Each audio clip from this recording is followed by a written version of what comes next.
Husk is another needed addition to an X-Men action figure collection, especially when building the Generation X team.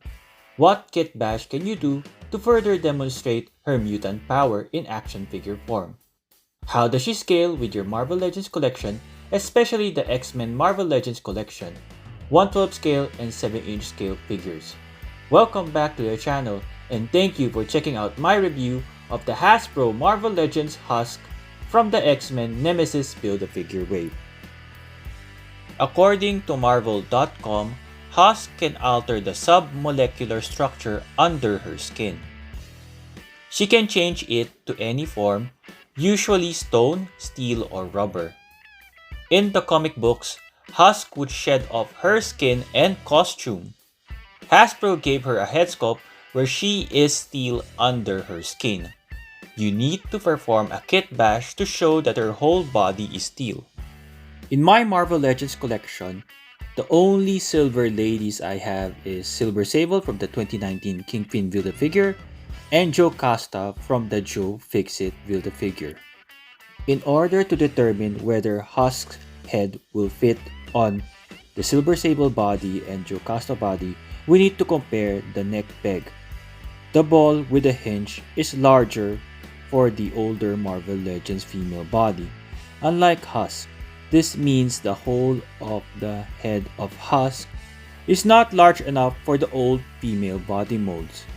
This means we need to perform some kind of a magic by heating the figure so that the plastic would soften. It is important that you heat it up because if you force it, the neck peg might break. After submerging the head in hot water, I managed to peg it in the Silver Sable body mold. I do not prefer the Silver Sable body mold because her forearm has sculpted glove details. In addition to that, I was not able to remove her belt. I tried heating it up but I just can't remove the upper torso from the lower torso. The boots and costume details are just painted on. For my Marvel Legends collection, the best body mold to use for Husk is the Jocasta body mold. You can remove the strap on her leg. The only thing is she would have those sculpted details on her back and front. From afar or certain angles, those sculpted costume details of Jocasta is not noticeable. Just a warning, after removing the head of Husk from the Jocasta or Silver Sable body mold, the whole of her head became larger.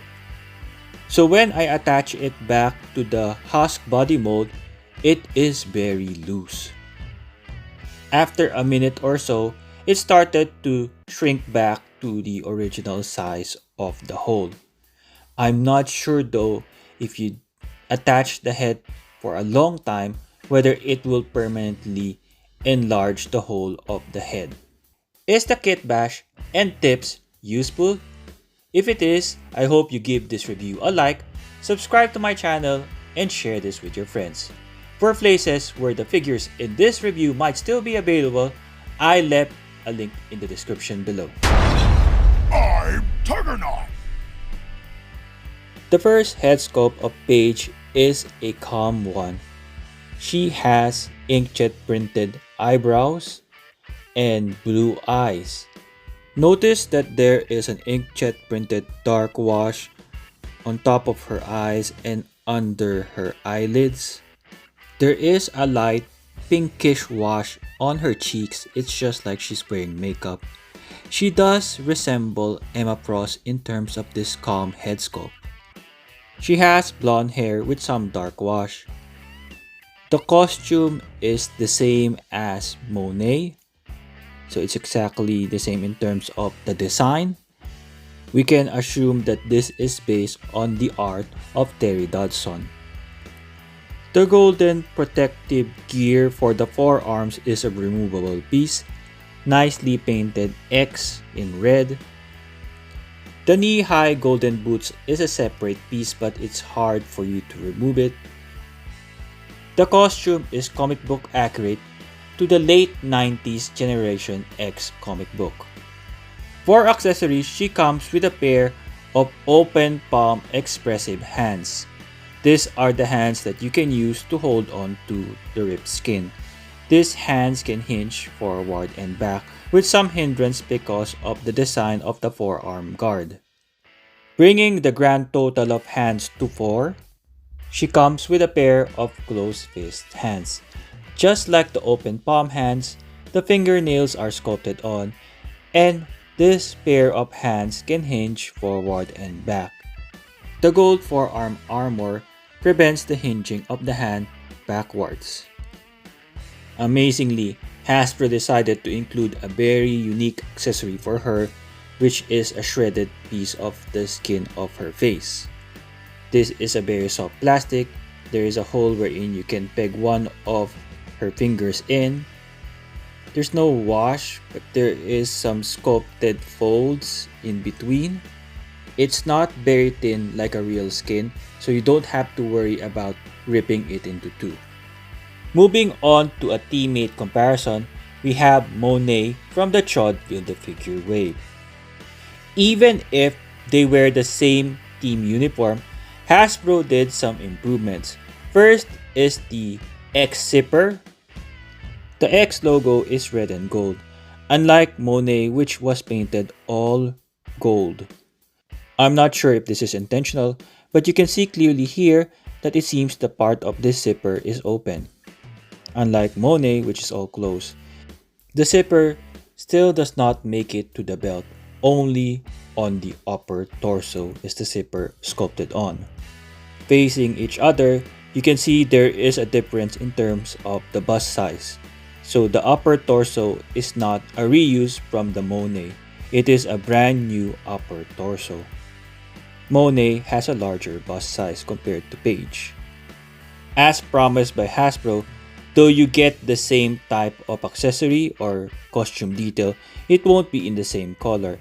It may feel like from afar this color is the same as Monet's, but it is different. The gold forearm guard and boots of Husk is less brighter than that of Monet. Monet is a little bit more lighter yellowish.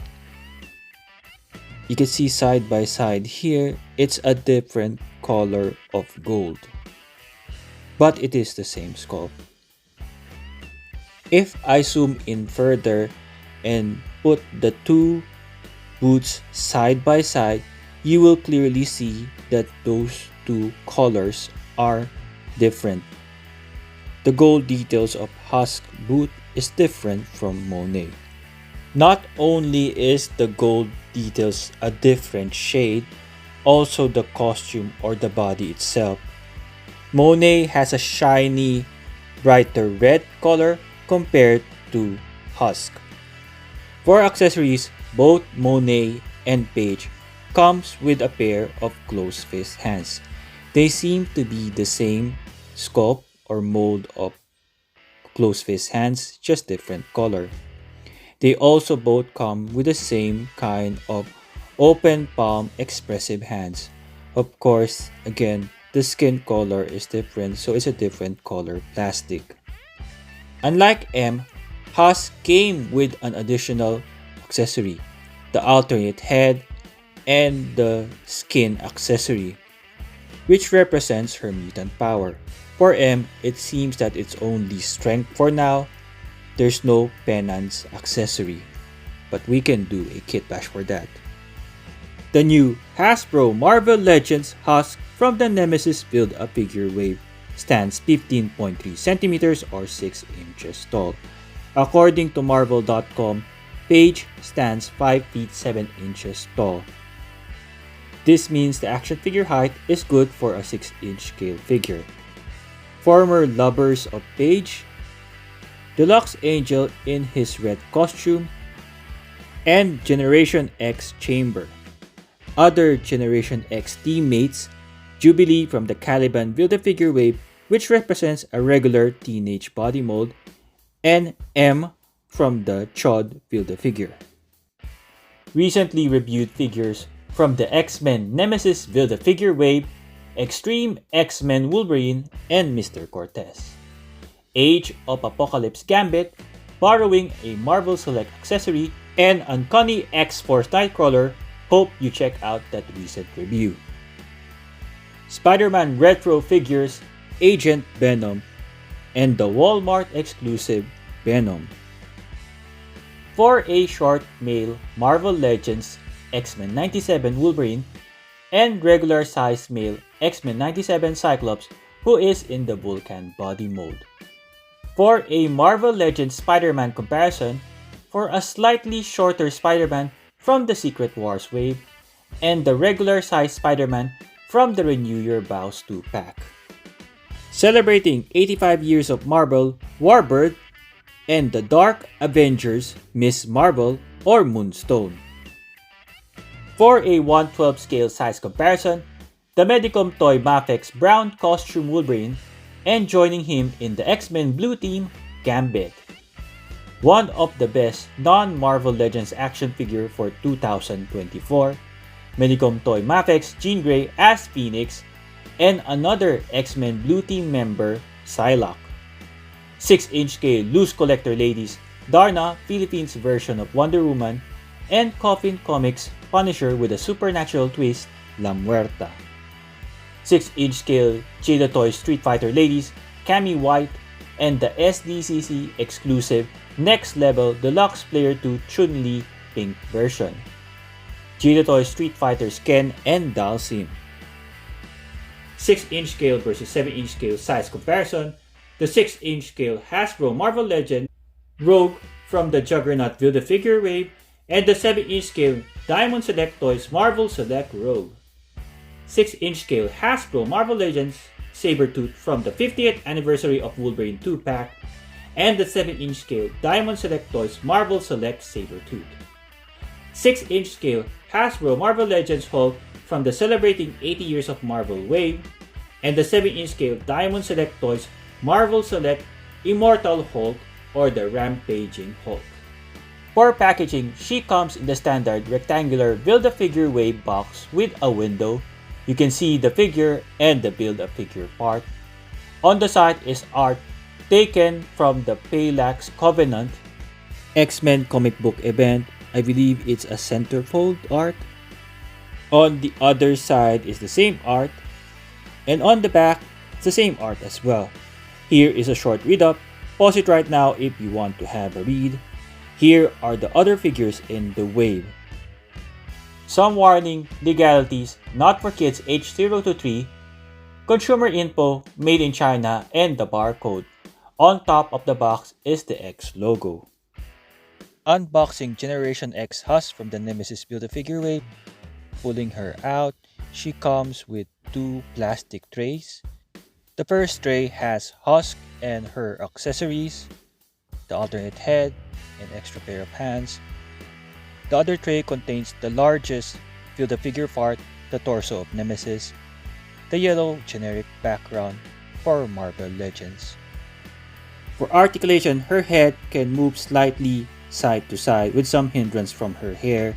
She cannot look up that much, she can look down just about right. Her arms can extend that far. She can do a full 360 right here. She has a bicep swivel, double jointed pinless elbows. Her wrist can swivel and hinge with some hindrance because of this armor plate. She has an upper torso swivel which allows her to crunch forward that much, and she can crunch backward this well, not that much at all. She doesn't have a waist swivel. She can do a split. She has a upper thigh swivel right here, double jointed pinless knees, can kick that far back. I'm not sure whether she has a lower calf swivel because it's hidden underneath. I'm not sure. Her feet can hinge forward and back, and she has an ankle rocker. My final thoughts on the Hasbro Marvel Legends Husk from the Nemesis Build-a-Figure wave. At first glance, it seems that the only new part is the 2 heads, the accessory which is a skin. but the upper torso is actually new. It's different from the one with Monet. Can Hasbro do better? I'm not sure. It seems this is a very clever figure with the accessories. Do I recommend this figure? It is a must-add if you are building a Marvel Legends collection of the Generation X team. It may not be a must-add if you are a casual Marvel Legends collector or X-Men collector on a budget. However, as mentioned in my Gambit review and Nightcrawler review, the large Nemesis Build-a-Figure is tempting to complete. I look forward to completing my Nemesis Build-a-Figure reviews. Please check out what I have reviewed so far. Here is a playlist at the top right of your screen. Are you happy with the quality and content of this review? I hope you like this review. Leave me a comment and share it with your friends. By doing so, you are helping me tell YouTube that this review is useful. Thank you again for spending time with me as I review Husk. I hope to see you on the next one.